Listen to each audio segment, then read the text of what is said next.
বন্ধুরা, ভাবুন তো, সেই সমুদ্রের দানব ইউএসএস আব্রাহাম লিঙ্কন, যাকে নিয়ে আমেরিকার গর্বের শেষ নেই, সে আজ ইরানের ভয়ে পলাতক।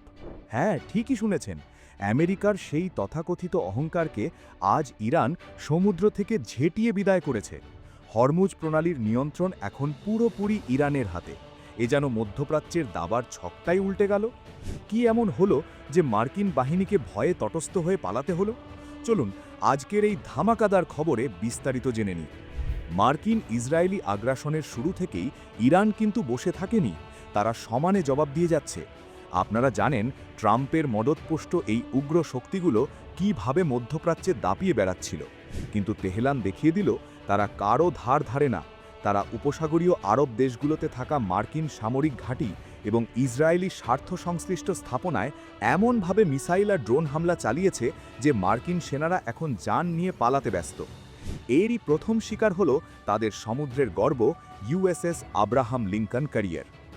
মার্কিন রণতরী আব্রাহাম লিঙ্কন আর সাগরে অবস্থান নিয়ে সেখান থেকে ইরানের বিভিন্ন স্থানে হামলা চালাচ্ছিল, কিন্তু ইরানের ক্ষেপণাস্ত্র অভিযানের মুখে মার্কিন সেনাদের বুক কেঁপে উঠেছে। তারা বুঝতে পেরেছে এই রণতরী নিয়ে আর ইরানের কাছাকাছি থাকা নিরাপদ নয়। তাই তেহরান আজ স্পষ্ট জানিয়ে দিয়েছে সমুদ্রের এই তথাকথিত দানব ইরানের ক্ষেপণাস্ত্রের ভয়ে শত শত মাইল দূরে পালিয়ে গেছে। এটা শুধু ইরানের দাবি নয়, বাস্তব চিত্রও তাই। ইরান জানিয়ে দিয়েছে তারা মার্কিন বাহিনীকে তাদের উপকূলীয় ক্ষেপণাস্ত্র ব্যবস্থার নাগালের মধ্যে আসার জন্য অপেক্ষা করছে। আর এই পালানোর পরেই বড় ঘটনাটি ঘটেছে। মার্কিন রণতরী দূরে সরে যেতেই ইরান বিশ্বের জ্বালানি করিডোর হরমুজ প্রণালীর পূর্ণ নিয়ন্ত্রণ নিয়েছে। আগে এই রণতরীর কারণে ইরানের কিছুটা বেগ পেতে হতো, কিন্তু এখন সেই বাধা দূর হয়েছে। এখন থেকে ইরান এই অতি গুরুত্বপূর্ণ পানিপথ বিনা বাধায় এককভাবে নিয়ন্ত্রণ করবে। ইরানি নৌবাহিনীর প্রধান শাহরাম ইরানি সরাসরি হুঁশিয়ারি দিয়ে বলেছেন, ইউএসএস আব্রাহাম লিঙ্কন যদি আমাদের ফায়ারিং রেঞ্জের মধ্যে আসে, তবে আমরা সমুদ্র থেকে সমুদ্রে নিক্ষেপণযোগ্য ক্ষেপণাস্ত্র ছুড়ে আমাদের শহীদদের রক্তের প্রতিশোধ নেব।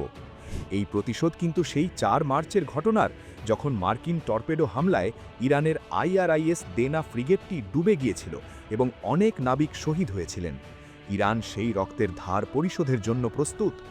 চিন্তা করে দেখুন, যাকে আমেরিকা তাদের সবচেয়ে বড় সামরিক শক্তি হিসেবে দাবি করত, ইরানের ক্ষেপণাস্ত্রের একটা হুঙ্কারেই সে আজ পলাতক।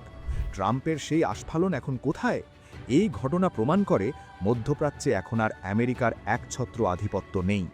ইরানের সাহসিকতা এবং তাদের ক্ষেপণাস্ত্র ব্যবস্থা আজ বিশ্বকে নতুন বার্তা দিচ্ছে। মার্কিন বাহিনী যতই বাহাদুরি করুক না কেন, তারা এখন ইরানের হাতের নাগালের মধ্যেই রয়েছে এবং যে কোনো সময়ে তাদের উপকূলীয় ক্ষেপণাস্ত্র ব্যবস্থা মার্কিন সেনাদের কবর রচনা করতে পারে। মার্কিন বাহিনীর এই পালানো সম্পর্কে আপনার কি মতামত? ইরান কি আসলেই আমেরিকাকে মধ্যপ্রাচ্য থেকে তাড়িয়ে দিতে পারবে?